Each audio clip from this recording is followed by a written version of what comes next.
Welcome to the Deep Dive. If you've ever dreamt of simplifying your life in Portugal, maybe receiving your salary or pension, paying rent, handling bills, or, making local transfers, then today, we've got your shortcut. We're about to unpack everything you need to know about opening a bank account in Portugal. We've really combed through a stack of sources, pulling out what we think is a complete actionable guide for expats and non-residents. It's full of surprising facts and, genuinely practical steps that cut through the usual noise. And this guide is absolutely essential because, look, opening a bank account might sound straightforward, right? But our research shows it's one of the first big hurdles many newcomers face. It's really critical for anyone looking to establish themselves in Portugal, even for a short stay. And there are these distinct nuances depending on, your residency status. Plus, what really catches people off guard are some of the unexpected costs and, well, the bureaucratic layers involved. Understanding these before you dive in can save you a ton of time, frustration, and frankly, money. Okay, let's unpack this right away then. Lots of people probably jump straight to thinking about which bank to choose. But our research found this, crucial first hurdle, almost a passport to Portuguese financial life. What's that absolute first step you need to tackle? Right. Here's the single most crucial piece of advice we found. It trips up most newcomers. Before you even think about setting foot in a bank, you absolutely must have your Portuguese tax number. That's the NIF, Número de Identificação Fiscal. The NIF? Okay. Our sources literally call it the linchpin, because without it, almost every door to Portuguese banking stays firmly shut. Think of it like your social security number in the U.S. or a CPF number in Brazil. It's fundamental. Got it. Linchpin. Makes sense. And you can get your NIF online through the ePortugal portal, but here's a key point. If you're a non-resident, you'll generally need to do it via a fiscal representative, someone actually located in Portugal. Oh, okay, so you need someone on the ground there. Usually, yeah. It's a bit of a chicken and egg thing for many, but our sources show it's almost always smoother to get that NIF beforehand. Now, there are a few exceptions mentioned, like Millennium, BCP, or BNI Europa. They might let you open an account first and then help you get the NIF through them. But honestly, for the vast majority, NIF first is the golden rule. Safer that way.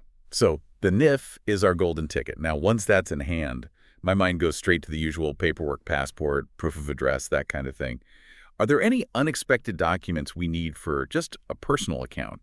Or maybe something that's handled differently in Portugal compared to elsewhere? That's a great question because, yeah, while many are standard, there are definitely some Portuguese specificities. So beyond the NIF, you'll need, first, identification, a valid passport, your national ID card, or if you're already a resident, your Portuguese citizen card or residence permit. Pretty standard there. Okay, standard ID. Second, proof of address. This usually means a utility bill, a rental contract, or, any official correspondence showing your name and a Portuguese address. But here's that insider tip I mentioned. If you don't have a bill in your name yet, which is super common for new arrivals, right? Some banks will accept a residence certificate. Locally, it's called an atestado de residencia. Atestado de residencia. How do you get that? You can get that from your local parish council, the Junta de Freguesia. It's a really useful workaround. And for non-residents, a foreign address is perfectly fine. You just use a recent utility bill or maybe a bank statement from back home as proof. Okay, that's good to know for non-residents. What else? Third, proof of income or employment, if it applies to you. This could be recent pay slips, an employment contract, maybe your tax return. If you're self-employed, you'd show your Recibo Verde. Students need proof of enrollment or tuition payment. And retirees, they need to show pension statements. Right, proof you have some money coming in or savings. Exactly. This is largely for standard anti-money laundering regulations. You see them pretty much everywhere. And finally, an initial deposit. Many Portuguese banks require a minimum opening deposit. It typically ranges from about 50 to 150. It can vary by account type, so just be prepared for that. Okay, so ID, address, income proof, initial deposit.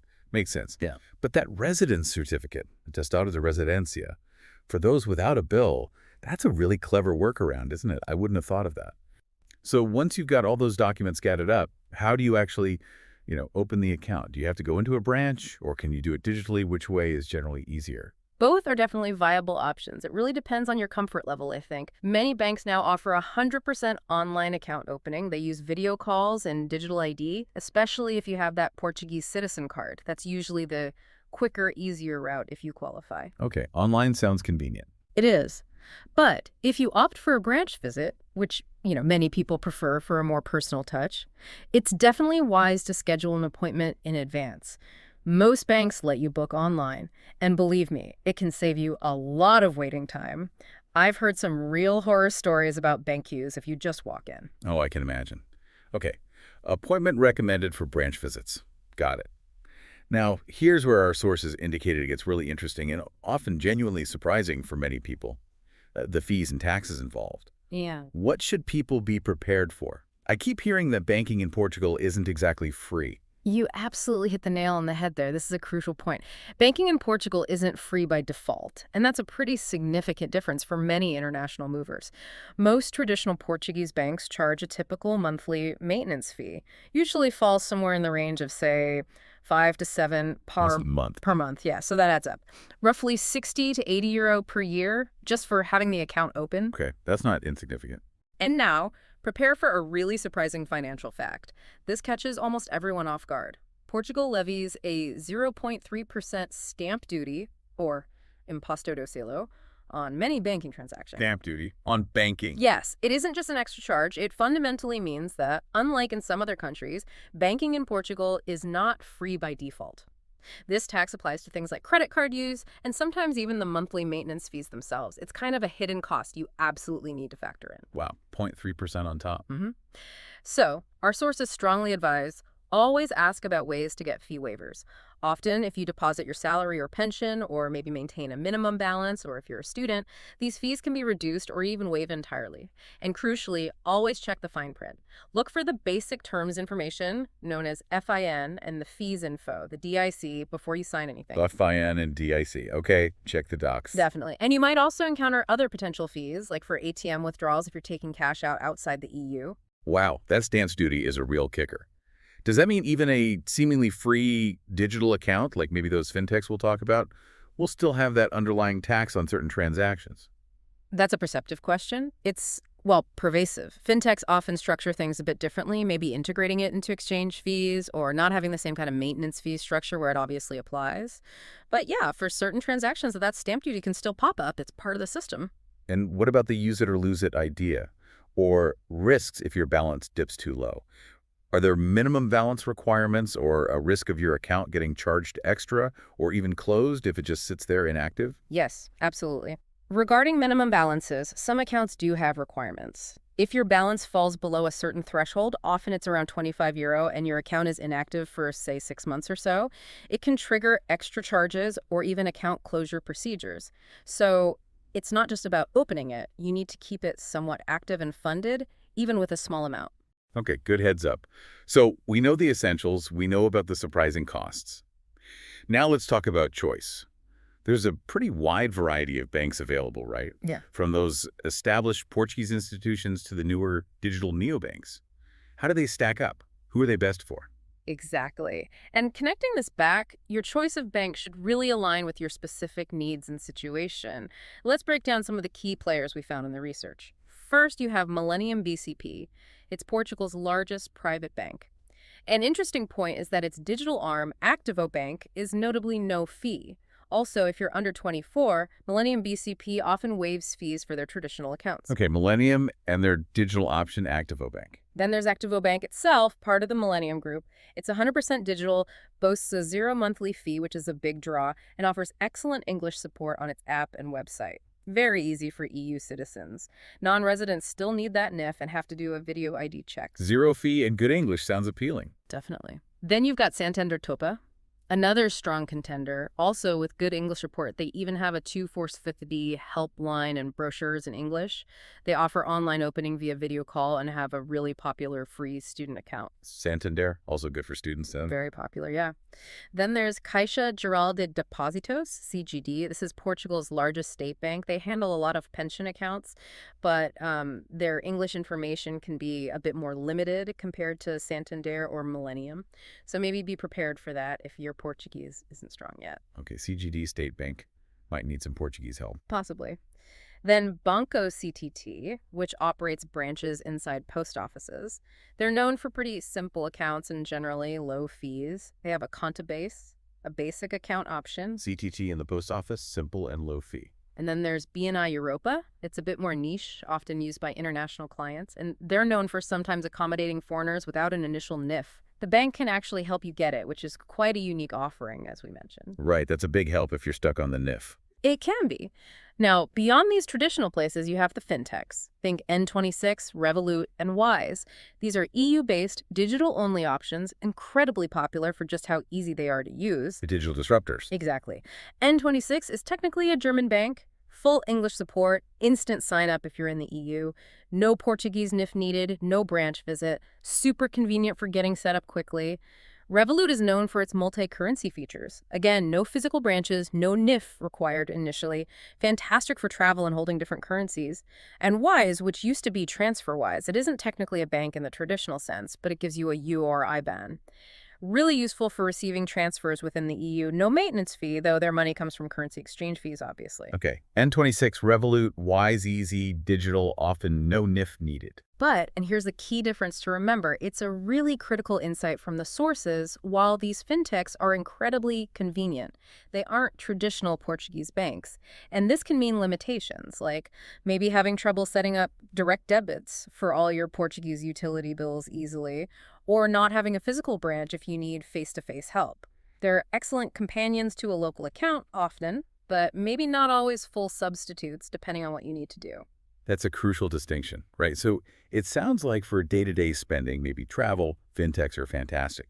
But for the really local stuff, like setting up utility payments easily, a traditional Portuguese account might still be non-negotiable for some things. Which brings up an important question. What does this all actually mean for you, the listener, depending on your specific situation? Whether you're already a resident or still planning your move, the process isn't quite one size fits all, is it? That's absolutely right. The process definitely differentiates based on your status. Let's break it down. For residents, people with a Portuguese address and the right paperwork, it's generally pretty straightforward. First step, as always, get your NIF. If you're a resident, you can usually do this online yourself through Portal das Finanças, and it's free. Then you head to any bank branch with your passport or ID, your Portuguese citizen card or residence permit, proof of address, that NIF document, and proof of your work or study status. That minimum deposit we talked about, usually 50 to 150 to activate it. And a key tip, if you're a student between 18 and 25, definitely mention it. Many banks, like Santander with its Conta Jovem or Millennium's Juke Go Universitario, offer accounts with no monthly fees. That's a huge bonus. Zero fees for students, definitely worth asking about. Absolutely. Now, for non-residents, this is where the added complexities come in. You need to be prepared for a bit more scrutiny here. You still need that NIF. But non-residents typically must designate a local tax representative to get it. In most cases, you simply can't open an account without the NIF first. So the tax representative is key for non-residents getting the NIF. Crucial. Then, you need to choose a bank that specifically caters to non-residents. Millennium BCP, Novo Banco, Banco Best, BNI Europa, they're known to advertise these services. Some might even allow remote opening, maybe via mail or video call, though you might need to send notarized documents. Activo Bank, for instance, allows a remote opening for UFTA residents via video ID, which is handy. Okay, so look for banks advertising non-resident accounts. Exactly, and be prepared to provide extra documents. Beyond your ID and NIF, non-residents are often asked for things like a cover letter explaining why you need the account, plus multiple proofs of your foreign residence and income. This is all tied back to those anti-money laundering regulations, and honestly, this is where many non-residents feel frustrated. It's a common hurdle, that extra paperwork. Yeah, I can see how that would be frustrating. More hoops to jump through. It feels like it. And finally, be ready for potential rejection. Now, EU and EEA citizens do have a legal right to a basic banking account. It's called a Conta de Serviços Mínimos. But some banks might still be reluctant if you don't neatly fit their internal risk profile or if your paperwork isn't perfect. If one bank declines you, don't give up. Just try another one. BNI Europa and Millennium are generally known for being a bit more accommodating to foreigners. That's really helpful for setting expectations. So if a bank declines a non-resident, they actually have a legal right to at least a basic account. That's good to know. And this brings up another important point. What if you fall into a specific category, like a student, an investor coming for a golden visa, or maybe a digital nomad on the D8 visa? Are there specific things these groups need to consider? Yes, that legal right to a basic account is important leverage if you face a refusal. And absolutely, each of those groups has unique needs or potential challenges. For student or youth accounts, usually 1825, like we said, banks actively court students. These accounts typically come with euro maintenance fees, often free debit cards, and sometimes no minimum deposit is needed as long as you show proof of enrollment. They offer full online banking, ATM access, really a fantastic deal if you qualify. Great deal for students. What about investors? Golden Visa investors. Okay, while it's not technically mandatory to have a Portuguese bank account for the Golden Visa application itself, it's strongly recommended. It just makes transferring the investment funds and proving their origin much, much simpler. However, be warned, Portuguese banks scrutinize investors very closely. You'll need certified, often apostilled, documentation of your investment and its source. This can lead to pretty long delays, sometimes 2 to 4 months, just to get the account open and require multiple notarized documents.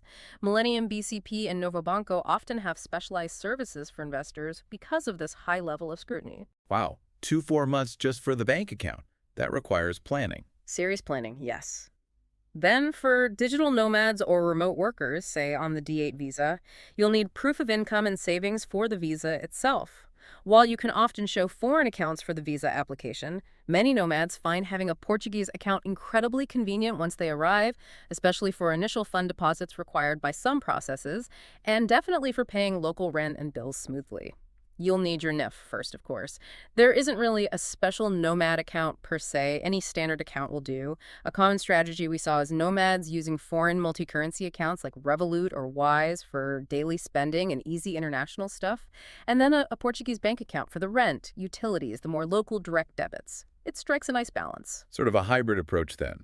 Makes sense. And retirees. And for retirees collecting pensions, it's highly recommended to open a Portuguese account.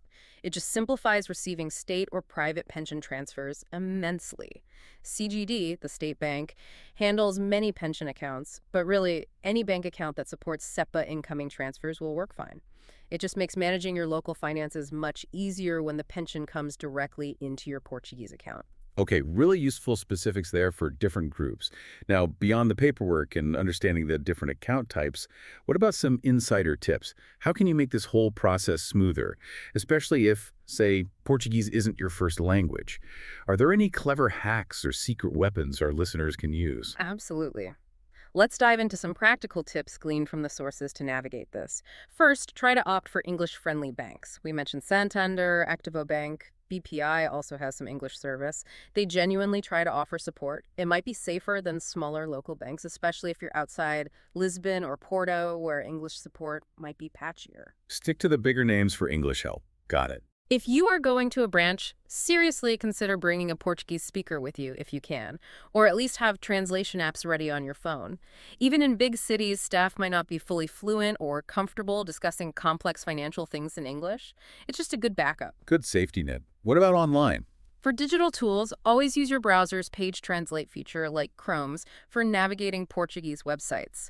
Actively look for that EN toggle. It's often tucked away in a top corner or footer. And when calling, don't hesitate to specifically ask for the expat desk or customer service for international clients. Okay. Sometimes they have dedicated teams. Ask for the expat desk. Good tip. Also, if you get a Portuguese citizen card, definitely register for a Chave Móvel the digital mobile key. It's incredibly useful. It allows for secure e-signatures and can really simplify online account opening and other official processes. Think of it as a universal digital ID for many government and private services in Portugal. Chave Móvel Digital. Yeah. CMD. And definitely download the MBWay app. It's hugely popular in Portugal, links directly to your Portuguese debit card. It's user-friendly, supports English. It's how people pay for almost everything: groceries, splitting restaurant bills, online purchases. It's a total game changer for daily life there. MBWay. Sounds essential. It pretty much is. Now, for appointment hacks, big city branches often have more English-speaking staff and maybe dedicated service desks that are faster. Try to visit early in the morning, maybe 9, 10 a.m., to avoid the worst crowds. And always use the bank's website to book an appointment if that option is available. Seriously, that's crucial to avoid long waits. Bookhead, go early. Standard bank wisdom. Yeah. Any other hacks? Well, there's a somewhat unofficial proof of address workaround people sometimes try: the 0.01 separate transfer slip trick. If you're really stuck without a utility bill in your name, having someone send you a tiny SEPA transfer, like 1 cent, and showing the proof of that incoming transfer with your name and address can sometimes work as address proof at some banks, but it's definitely not universally accepted. So always aim for that attestado de residencia or a proper bill first if you can. This is more of a last resort. The 1 cent trick. Interesting. Maybe a long shot. Could be. And finally, if you have multi-currency needs, remember that while some Portuguese banks do offer foreign currency accounts, using fintechs like Wise alongside your main euro account is often way cheaper for making international transfers, especially sending money outside the eurozone. Right. Use Wise for the international transfers. Exactly. Now, one more crucial warning, just to reiterate. As we discussed, most traditional accounts charge that €5 a month, plus that stamp duty. Banking is not free by default in Portugal. Always, always read the fine print in those FIN and DIC documents before you sign anything. Be really clear on the fees. Read the FIN and DIC. Got it. And be aware of potential hidden requirements. Sometimes, maybe unofficially, a branch might ask for things they shouldn't, like maybe a Portuguese guarantor, which is actually not a legal requirement for opening an account. If you are refused an account, always request the reason in writing. And know your rights under EU law, you have recourse. You can contact the Banco de Portugal or the Ombudsman, the Provedor de Justiça for help. Don't be afraid to push back politely and seek clarification if something feels off. That's a truly comprehensive set of tips and warnings. Wow. From the practical workarounds like the attestado to knowing your rights if you get refused. That's invaluable stuff. Yeah. Okay, to make this really actionable for everyone listening, what are the key next steps? Can you give us the action plan? Okay, let's boil it down. Here's the logical progression, your action plan. 1, get your NIF. Step 0, seriously, everything hinges on this. Do this first. NIF first. Check. 2, choose a bank. Base this on your specific profile and what you need. For simplicity, maybe good English support, Activo Bank, or fintechs like N26 or Revolut are popular choices. For a full-service local bank with branches, think Millennium, Santander, or CGD, depending on your situation, like needing pension deposits or investor services. Pick the right bank for you. Check. 3, book an appointment or start the online process. If you are visiting a branch, maybe consider dressing business casual. Portuguese banks can sometimes feel a bit more formal than you might expect. Okay, book it. Maybe dress up slightly. Check. 4, submit your paperwork and make the initial deposit. Be ready with all those documents we discussed. You'll sign forms, and you'll need to put in that opening sum, usually the €50, €150. Paperwork and deposit. Check. 5, receive your IBAN and card. Your account number will start with PT50. Get your debit card. And crucially, activate your internet banking and get the bank's app set up on your phone right away. Get details. Activate online stuff. Check. 6, finally, set up your payments. This is key to making the account useful. Set up direct debits, they call it débito, direto, for your monthly bills like electricity, water, internet. Arrange for your employer's salary transfers. Maybe test a small transfer in and out just to ensure everything works smoothly. And don't forget to enroll in MebBeWay. Get that app linked to your new card. It'll honestly change your daily payment life there. Set bills, test it, get MebBeWay. Check. That sounds like a solid plan. And my very final practical tip. Keep copies of absolutely everything you sign or receive. Digital copies are fine. Note down your account number and your client number somewhere safe but accessible. For any bank queries later on, try to use secure channels like the bank's internal messaging system in their app or website rather than regular email if possible. And if you do encounter significant issues down the line, like unexplained fees you can't resolve with the bank or problems with account access, remember you can contact the Bank of Portugal's client portal, Portal do Cliente Bancario, to file a formal complaint. It's a good official safety net to know about. Fantastic advice. Wow, we've just unpacked a huge amount of essential information, haven't we? From the absolute necessity of the NIF to the nuances of choosing between fintechs and traditional banks, and really how to navigate those surprising fees in specific situations like being a student or a digital nomad. This deep dive should really equip you to smoothly set up your finances in Portugal. Absolutely. And maybe a final thought to leave you with. Now that you have this comprehensive understanding, especially knowing that banking in Portugal isn't really free by default because of things like that 0.3% stamp duty, we discuss how might this awareness change how you choose to manage your finances, or even how you plan your residency, perhaps in any new country, not just Portugal. It's kind of a fundamental shift in perspective about banking costs, isn't it? That's a really powerful thought to consider. How hidden costs shape our bigger plans. Definitely something to mull over. Take this knowledge, explore further, and hopefully make your financial journey in Portugal as smooth as possible.